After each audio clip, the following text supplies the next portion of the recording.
I learned how to do that about 40 years ago, and I was taught by Reverend Albert Key. He's the guy they've got as a bronze statue at the southernmost point right now. He taught me how to make the very first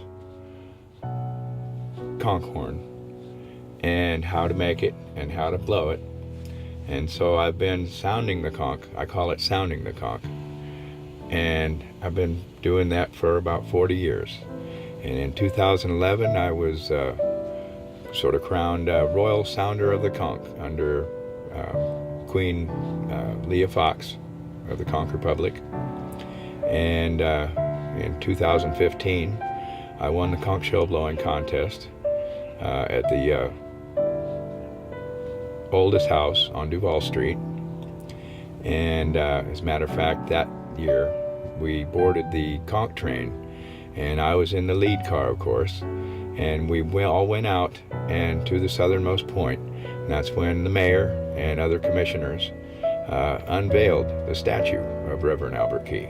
Of course, he's Bishop Albert Key now. And this is about what one sounds. I'll try to be gentle on the microphone.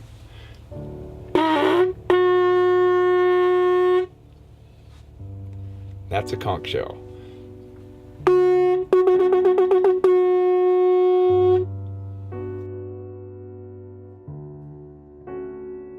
Well, the way I got to Key West, I was living in Marina Del Rey, California, working for Tollycraft Del Rey, working on yachts and Morgan sailing yachts. And one of our salesmen, he hadn't sold a boat in over a year. So the bank had paperwork on everything he owned, and he had to sell something. So he sold me his almost brand new 1970 Norton Commander 750 for $1,000. I rode it up to San Francisco and back, and then I rode it out to Palm Springs and back. That's the first place I ever went in California. And then it grabbed me by the butt and said, "How far can we go?" That's when I opened up the Atlas, the United States Atlas, and looked up here. Let's see, northwest, it gets cold up there, nasty weather. Northeast, it gets cold up there. New Jersey, and it kind of stinks up there. And let's see, Georgia, Florida. What's this? Key West. I think I'll go there. So I headed off cross country, and about 8 months later, I wandered into Key West. Actually, almost Key West. I made it to Big Coppet, thank God. I didn't have to go all the way to Crazy City. And so I've been there for most of the time until I came here. And now I'm sort of living in a poor man's luxury. Never had any money, never really had anything of value, but I've always had enough of everything that I need. And the good Lord and the angels, they put it in front of me when I'm supposed to come across it. And that's how I got to be here. And I love this place, and I just feel blessed.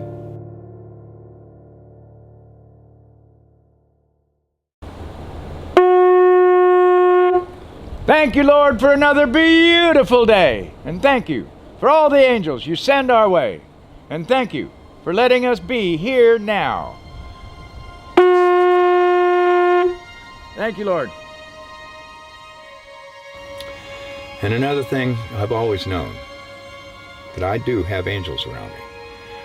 When I was a little kid, my parents told me that I almost died when I was young, a few times.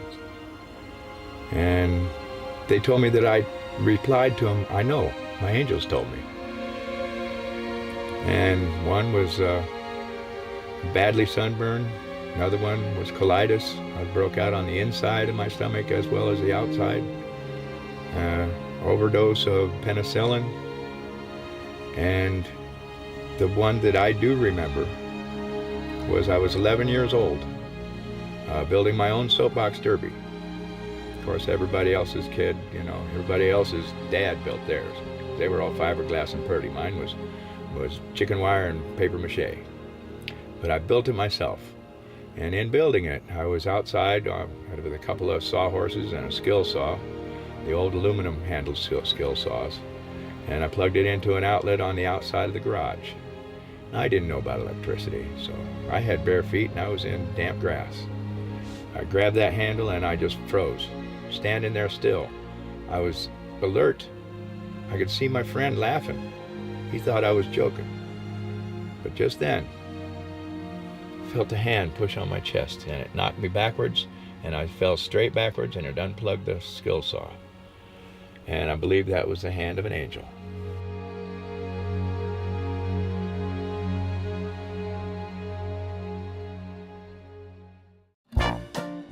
Now, I'm Captain Eddie, and I've gone through so many hurricanes. I am a certified life coach and instructor on survival of hurricanes and natural disasters, and I've always been surrounded by angels. And sometimes when we stop to help somebody, I pull up and say, "Need a hand?" And after Hurricane Wilma, like I said, I lost everything. Not quite everything.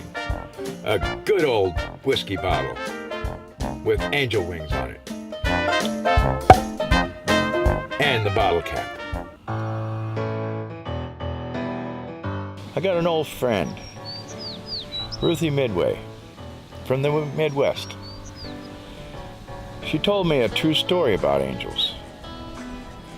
And it was when she was young, and she would meet a man that would be her dream. She thought it was me.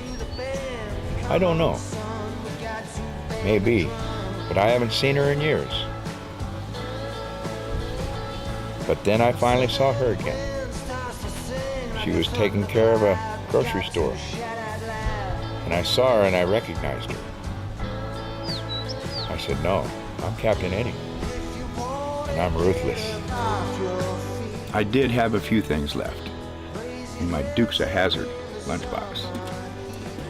And one of them is the place that I lost with my Mercedes-Benz and my dog Bubba. And that is a very special place. That was the old, what they called the autograph tree, where I slung my hammock every morning. It's gone. The only thing missing is you.